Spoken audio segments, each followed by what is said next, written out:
নমস্কাৰ এই মুহূৰ্তত ৰাজ্যবাসীৰ বাবে ওলাই আহিছে কেইবাটাও গুৰুত্বপূৰ্ণ খবৰ এই মুহূৰ্তৰ প্ৰথমটো গুৰুত্বপূৰ্ণ খবৰটো হৈছে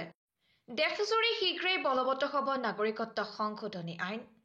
দল সংগঠনৰ প্ৰতিবাদ ৰুধিবলৈ হৈছে ষষ্ঠম অসম আৰক্ষীৰ মুখ্য কাৰ্যালয়ৰ পৰা সকলো আৰক্ষী থানালৈ বিশেষ নিৰ্দেশনা মাৰ্চৰ 10 তাৰিখৰ পৰা কা বলবৎ হোৱা পৰ্যন্ত সকলো আৰক্ষীৰ ছুটি বাতিলৰ নিৰ্দেশনা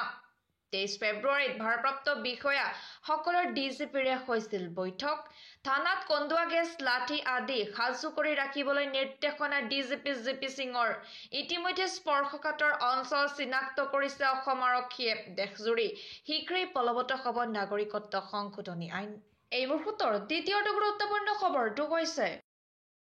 গাঁওৰক্ষী বাহিনীক লৈ চৰকাৰৰ বৃহৎ ঘোষণা চৰকাৰী কামত নিয়োজিত কৰিলে গাঁওৰক্ষী বাহিনীয়ে পাব ধন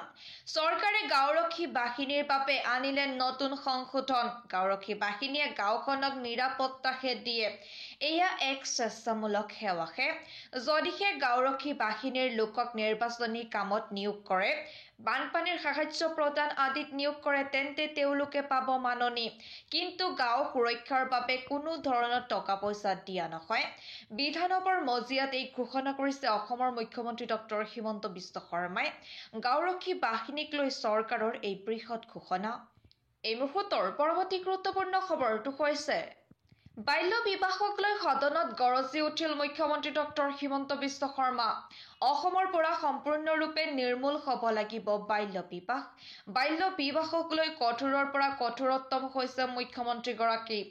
5-6 বছৰ ছোৱালীক মই বিয়া কৰাবলৈ নিদিও আপোনালোকে এই কথা শুনি লওক যেতিয়ালৈকে মই জীয়াই থাকিম তেতিয়ালৈকে বাল্য বিবাহ হ'বলৈ নিদিও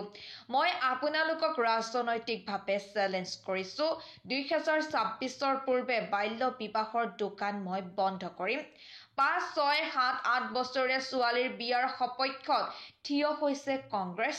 কোনো কাৰণতে মই বাল্য বিবাহ হ'বলৈ নিদিও ৰাজনৈতিক চ্যালেঞ্জ দি এই হুংকাৰ প্ৰদান কৰিছে অসমৰ মুখ্যমন্ত্ৰী ডক্টৰ হিমন্ত বিশ্ব শৰ্মাই এই মুহূৰ্তৰ আন এক বিশেষকৈ গুৰুত্বপূৰ্ণ খবৰটো হৈছে নিৰ্বাচনৰ পূৰ্বে অসম আৰক্ষীত ব্যাপক ৰদ-বদল অসম আৰক্ষীৰ দ্বিতীয় আৰু তৃতীয় বৰ্গৰ বিষয়াক ৰদ-বদল কৰা হৈছে OC আৰু IC ৰেংকৰ বহু সংখ্যক বিষয়াক বদলি 18 গৰাকীকৈ পৰিদৰ্শক পৰ্যায়ৰ বিষয়াক ৰদ-বদল 102 গৰাকীকৈ উপ পৰিদৰ্শককো বদলি কৰা হৈছে সামৰি লোৱা হৈছে ৰাজ্যৰ প্ৰায় প্ৰতিখন থানাৰ বিষয়াক 18 গৰাকীকৈ সশস্ত্ৰ থানাৰ পৰিদৰ্শককো বদলি কৰা হৈছে সশস্ত্ৰ থানাৰ 44 গৰাকী SIকো বদলি কৰা হৈছে আৰক্ষী সঞ্চালক প্ৰধান ডিজিপি জিপি সিঙে সদৰি কৰিছে এই নিৰ্দেশনা দুদিন পূৰ্বেই দেশৰ নিৰ্বাচন আয়োগে প্ৰেৰণ কৰিছিল চৰকাৰী বিষয়াৰ বদলিৰ এক নিৰ্দেশনা এই মুহূৰ্তৰ পৰৱৰ্তী গুৰুত্বপূৰ্ণ খবৰটো হৈছে 12টা সমষ্টিত প্ৰতিদ্বন্দ্বিতা কৰিব বিজেপিয়ে 27 ফেব্ৰুৱাৰীৰ ভিতৰত এই 12 সমষ্টিৰ সম্ভাৱ্য প্ৰাৰ্থী তালিকা সংগ্ৰহৰ নিৰ্দেশ ধুবুৰীৰ বাবে দায়িত্ব দিয়া হৈছে পবিত্ৰ মাৰ্ঘেৰিটা আৰু বিজয় গুপ্তাক দৰং ওদালগুৰি চন্দ্ৰমোহন পাটোৱাৰী আৰু নৱকুমাৰ দলেক দায়িত্ব দিয়া হৈছে গুৱাহাটীৰ বাবে পৰিমল শুক্লবৈদ্য আৰু অজয় কোঁৱৰক দায়িত্ব দিয়া হৈছে ডিফু সমষ্টিৰ বাবে ৰণোজ পেগু আৰু